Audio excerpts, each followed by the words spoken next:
So here we have the Mini Cooper S hatchback on a 68 plate.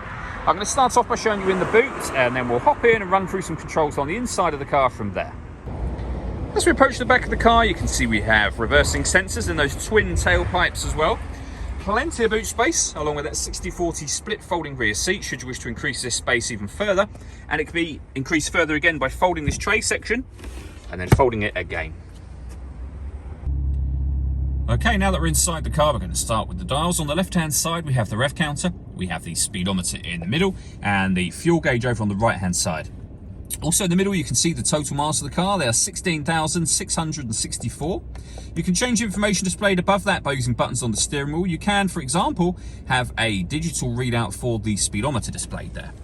We back out to the steering wheel. On the left-hand side, first of all, we have a speed limiter just there.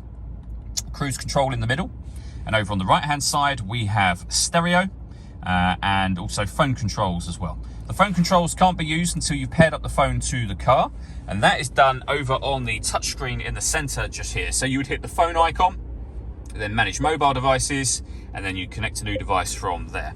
It is a touchscreen, as you've just seen, but you can also make all of the movement on the screen using this dial just here and the collection of buttons that surround it. It's far easier to use this dial whilst the vehicle's in motion, of course, than it is to be trying to fiddle with a touchscreen. It's very intuitive. So every twist of the dial will take you to a new setting. Let's say you want to access satellite navigation, push the dial down. We're now in that menu. You can rotate down to enter a new destination, or of course to view the map. As you can see, it's a nice clear color display. We've done a full video showing how the sat-nav works for a Mini, which you can find on our website and on our YouTube channel as well. When it comes to music in this car, we have DAB radio just there. We have USB input and Bluetooth audio, so you can stream your music wirelessly via your phone once you've obviously paired it up to the car. Working our way down from that, we then have the climate control. So you can adjust the passenger temperature, you can adjust the driver temperature, you can increase and decrease the fan speed. You can determine what direction you'd like the air to be distributed in from here. Once you're happy with those settings, you can turn your air conditioning off in this case, back on again, so it's on when that light shows. Or you can hit auto.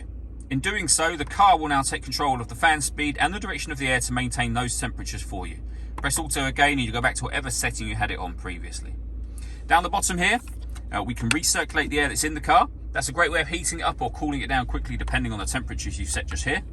We have a heated driver's seat with 3 different heat settings, and the same over on the passenger side for you as well.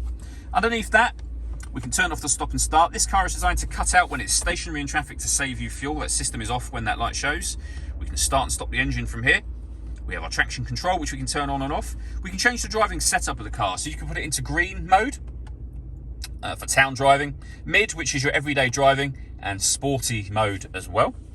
Underneath that, we have a 12-volt charging socket and USB input. We then have a 6-speed manual gearbox. All that leaves me to say is thank you for taking the time to watch this video. If you'd like to come and see the car in person and have a test drive, please feel free to call us at either of our MJA sites. We'd love to hear from you soon.